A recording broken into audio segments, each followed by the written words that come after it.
जय माता दी दोस्तों, कैसे हैं आप सब। चलिए शुरू करते हैं आज की कहानी। अमन, मैं आ रही हूँ, तुम मेरा इंतज़ार करना। कहते हुए निकिता ने फ़ोन रखा ही था कि तभी उसे गौरव की आवाज़ सुनाई दी। किससे बात हो रही है और कहाँ जाने की तैयारी है? गौरव ने उसके बगल में बैठते हुए पूछा। कुछ नहीं, बस एक सहेली से मिलने का प्रोग्राम बना रही थी, निकिता ने कहा। गौरव ने निकिता के बालों को सहलाते हुए कहा, अच्छी बात है, दोस्तों से मिलते रहना चाहिए, रिश्तों में गर्माहट बनी रहती है। निकिता। गौरव ने निकिता का हाथ अपने हाथ में लेकर कहा, मैं भले ही कभी यह ना जता सकूं कि मैं तुमसे कितना प्यार करता हूं, पर मैं जानता हूं कि तुम जानती हो कि तुम ही मेरी जीवन शक्ति हो। मेरा घर, परिवार, साहस सब तुमसे है। निकिता ने नजरें झुका कर पूछा, आज यह बताने की जरूरत क्यों पड़ी? गौरव ने सिर झटकते हुए कहा, कुछ खास नहीं, बस मन में एक बात आई तो मैंने कह दी। गौरव ने उठते हुए कहा, चलो तुम्हें कॉलेज छोड़ता हुआ ऑफिस निकल जाऊंगा। कार में बैठते हुए निकिता ने गौरव को देखा। सांवला रंग, सामान्य कद, गालों में बढ़ती गहराइयों और भूरी आंखों वाला गौरव शादी के 5 साल बीत जाने के बाद अब भी ऐसा लगता है मानो वह कोई अजनबी हो। निकिता जितना गौरव को पकड़ने की कोशिश करती, वह उतना ही दूर छिटक जाता था। जितनी बार वह यह सोचती कि अब वह गौरव को पूरी तरह जानने लगी है, उतनी ही बार गौरव का व्यवहार उसे चौंका देता था।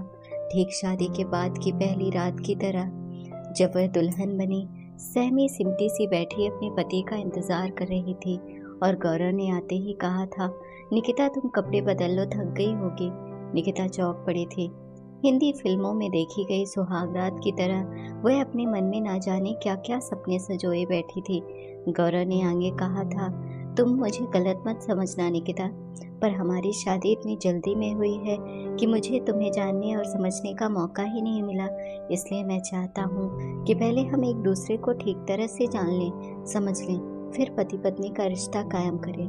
निकिता को गौरव की बात तर्कपूर्ण लगी थी, फिर भी वह चौंक तो गई थी। फिर शादी के 6 महीने बाद उन दोनों की सुहागरात मनी थी। निकिता, निकिता कहाँ खो गई? कॉलेज आ गया। गौरव ने उसे हिलाया तो वह अतीत के घेरों से बाहर निकल आई। अंदर आते ही उसकी मित्र प्रोफेसर रक्षा ने उसका रास्ता रोककर पूछा, आज अमन जी नहीं आए? हाँ, आज हमें जाना है, निकिता ने कहा। तो रक्षा एकटक उसे देखती रह गई। निकिता, क्या कह रही हो? तुमने गौरव को छोड़ने का फैसला कर ही लिया?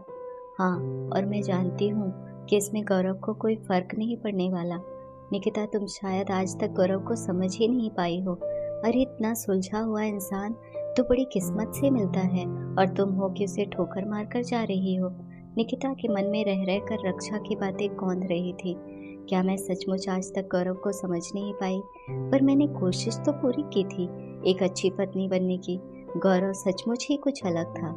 वह निकिता को अपना दोस्त मानता था और अपनी निजी स्वतंत्रता बनाए हुए उसे भी निजी स्वतंत्रता देना चाहता था। पर निकिता के संस्कारों को यही बात तो खटकती थी।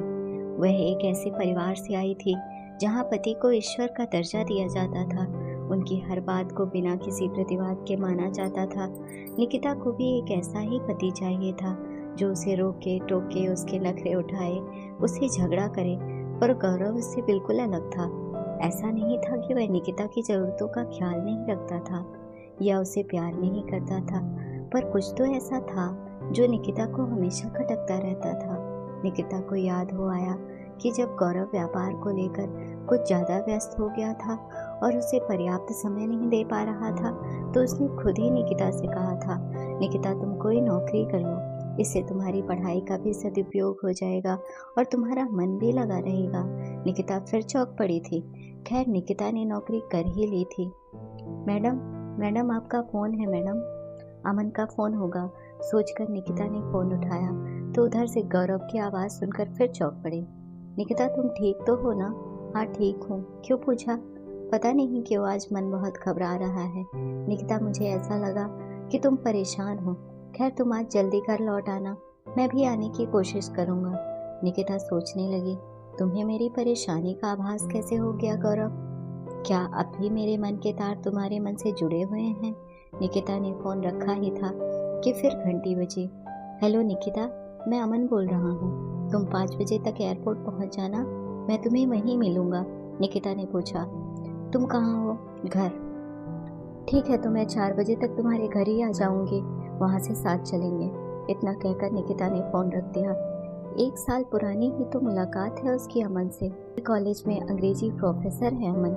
गोरा रंग, आकर्षक व्यक्तित्व, आंखों पर चश्मा और जुबान पर शैली और रोमांटिक कविताएं, यह है अमन की पहचान। पहली बार ही मिलने पर अमन की आंखों में अपने लिए कुछ खास भाव पाए थे निकिता ने। अमन से मिलकर ये निकिता को यह एहसास हुआ था कि 30 का आंकड़ा पार करने के बाद भी वह सुंदर है और आकर्षक है। अमन हर उस बात में माहिर था जिसकी तमन्ना निकिता को हमेशा से रही थी। वह अमन के चुंबकीय आकर्षण से खिंचती ही चली जा रही थी। एक बार अमन निकिता को छोड़ने घर आया था तो गौरव से उसकी मुलाकात हो गई थी। निकिता ने सोचा शायद गौरव को जलन महसूस होगी या कुछ कहेगा, पर गौरव ने कुछ नहीं कहा। गौरव आदमी है या देवता? कभी असंयमित नहीं है, कभी अव्यवहारिक नहीं है, कभी असंतुलित नहीं है। वह गौरव से चीख चीख कर कहना चाहती थी कि मुझे पति रूप में एक सामान्य इंसान चाहिए था, देवता नहीं। बुरे इंसान तो फिर भी सहन हो जाते हैं, पर देवताओं का देवत्व कई बार भस्म कर जाता है। और इस घटना के बाद ना जाने किस कुढ़न में निकिता के कदम अमन की ओर बढ़ते ही चले गए थे। घंटों पार्क में बैठे बतियाते रहना, अक्सर रेस्टोरेंट में खाना उनकी दिनचर्या हो गई थी। और ऐसे ही एक दिन जब दोनों किसी होटल में बैठे कॉफी पी रहे थे तो अचानक गौरव किसी के साथ वहां आ गया था। अमन उसे देखकर सकपका गया। गौरव उनके पास आकर बोला, अकेले अकेले कॉफी पी जा रही है? अमन ने झेपते हुए कहा, आइए बैठिए ना। गौरव ने हंसते हुए कहा, अरे नहीं नहीं, मैं तो मजाक कर रहा था, मैं रुक नहीं पाऊंगा, जरा जल्दी में हूँ। कहते हुए गौरव तेजी से वहां से निकल गया। अमन ने एक लंबी सांस लेते हुए कहा, आज तो तुम्हारी खैर नहीं निकिता। निकिता ने व्यंग से होंठ टेढ़े करते हुए कहा, गौरव मुझसे कुछ नहीं कहेगा, उसे इस सब से कोई फर्क नहीं पड़ता। अमन ने चकित होकर कहा, गौरव की जगह मैं होता तो सारा घर सर पर उठा लेता। मेरी पत्नी किसी और के साथ घूमे फिरे यह मैं कभी सहन नहीं कर सकता। निकिता ने मुस्कुराकर कहा, शायद इसीलिए मैं तुम्हारे साथ हूँ। जानते हो अमन, तुम वह सब हो जो गौरव नहीं है। तुम अच्छे भी हो और बुरे भी, पर गौरव सिर्फ और सिर्फ अच्छा है, परफेक्ट है, और उसका यही परफेक्शन मुझसे सहन नहीं होता। धीरे धीरे निकिता और अमन इतने करीब आ गए थे कि जब अमन ने निकिता से कहा, छोड़ दो गौरव को, हम इस शहर से कहीं दूर चले जाएंगे और वहाँ शादी कर लेंगे, तब निकिता उसकी बात से इनकार न कर सकी थी। और आज जब जाने का वक्त करीब आ गया तो निकिता न जाने अतीत के किन ख्यालों में डूब बैठी थी। निकिता ने घड़ी देखी तो 3:30 बज चुके थे। वह अमन के घर की ओर चल दी। वह जा तो अमन के पास रही थी, पर उसके दिमाग में सिर्फ और सिर्फ गौरव ही घूम रहा था। वह सोच रही थी कैसे होगी गौरव की प्रतिक्रिया जब वह यह खबर सुनेगा। सह पाएगा यह सदमा? इस सब में भी वह अपनी ही गलती तलाशेगा। मैं तो हमेशा से ही उससे दूर जाना चाहती थी, पर आज जब दूर जा रही हूँ तो मन क्यों उसकी ओर खिंचता जा रहा है? तो क्या मैं अमन से प्यार नहीं करती? निकिता ना जाने कितनी देर इन्हीं सवालों में उलझी रही। अगर टैक्सी वाला उससे उतरने को ना कहता। वह धीरे कदमों से अमन की ओर बढ़ गई। अमन ने उसे कंधों से पकड़ते हुए कहा, देर कर दी, अब जल्दी करो, एयरपोर्ट बहुत दूर है। निकिता हौले से उसका हाथ हटाते हुए बोली, मैं तुम्हारे साथ नहीं चल सकती अमन। अमन ने चौंक कर पूछा, क्यों, क्या हो गया? क्या तुम मुझसे प्यार नहीं करती? निकिता ने विरक्त सी हंसी हंसते हुए कहा, प्यार? पता नहीं, पहले भी करती थी या नहीं। अमन चौंक पड़ा। क्या कह रही हो निकिता? पर अमन की बात को अनसुना करते हुए निकिता अपनी हिरों में कहे जा रही थी, गौरव के अहम को चोट पहुंचाने के लिए, उसकी भावनाओं को तकलीफ पहुंचाने के लिए मैंने अपनी सारी हदें पार कर दी। पर जब आज सच में जाने का वक्त आया तो ऐसा लग रहा है कि गौरव ने मेरी जड़ों को बहुत गहरे कहीं थाम रखा है, जिसके कारण ही मेरी शाखाएं अमन को छू पाई, उन्हें प्यार कर पाई। और फिर ना जाने कब मुझ में यह घमंड आ गया कि मैं अपनी जड़ों के बिना भी जी सकती हूँ। पर आज जब जड़ों से बिछड़ने का समय आया तो पता चला कि मैं, मेरी शाखाएं सब इन जड़ों की ही नेमत हैं। इनके बिना मेरा कोई अस्तित्व ही नहीं रहेगा। मुझे माफ कर देना अमन, मैं अपनी जड़ों यानी गौरव से बिछड़कर नहीं रह सकती। मैं तुम्हारा भी धन्यवाद करना चाहती हूँ, क्योंकि तुम्हारे ही कारण मैं गौरव को जान पाई हूँ। अलविदा अमन। इतना कहकर अमन को अचंभित सा छोड़कर निकिता वहां से चली गई।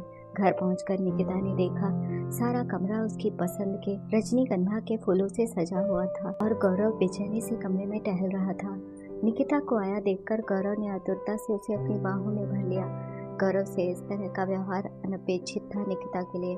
गौरव निकिता के गाल, माथे, आंखों और होठों को बेतहाशा चूमते हुए कह रहा था, मैं जानता था कि तुम लौट आओगी निकिता, तुम मुझे यूं अकेला छोड़कर जा ही नहीं सकती हो। निकिता सहम गई। तो क्या तुम सब जानते थे? उसने कांपते स्वर में पूछा। गौरव ने कहा, हाँ, आज सुबह मैंने तुम्हारी सारी बातें सुन ली थी। निकिता की आंखों से आंसू बह रहे थे। उसने गौरव के हाथ थाम पूछा, तो तुमने मुझे रोका क्यों नहीं? क्या इतना भी अधिकार नहीं समझते तुम मुझ पर? गौरव ने उसका चेहरा अपने हाथों में भरते हुए कहा, चाहता था कि रोक लूं, पर फिर लगा कि अगर तुम्हें जाना ही है तो मेरे रोकने का क्या फ़ायदा। और मैं तुम्हें खुश देखना चाहता हूँ, चाहे जिस तरह हो, चाहे जिसके भी साथ हो। पर सच कहो निकिता, तो मैं बहुत डर गया था। अगर तुम सचमुच चली जाती तो मेरा क्या होता? पर अब मैं कोशिश करूँगा अपने को बदलने की, ठीक वैसा ही जैसा तुम चाहो। निकिता ने मुस्कुराकर गौरव का माथा चूमते हुए कहा, नहीं, तुम्हें बदलने की ज़रूरत नहीं है। मुझे तुम वैसे ही स्वीकार हो जैसे तुम हो, निश्चल बच्चे की तरह। गलत तो मैं थी, तुम मुझे माफ़ कर दो। वह आगे कुछ ना कह सकी। गौरव ने उसके होठों पर अपने होठ जो रख दिए थे। अगर आपको कहानी अच्छी लगी हो तो अपने दोस्तों के साथ भी शेयर कीजिए और कमेंट में ज़रूर बताइए कि कैसी लगी ये कहानी। और हाँ, चैनल को सब्सक्राइब करना ना भूलें। धन्यवाद।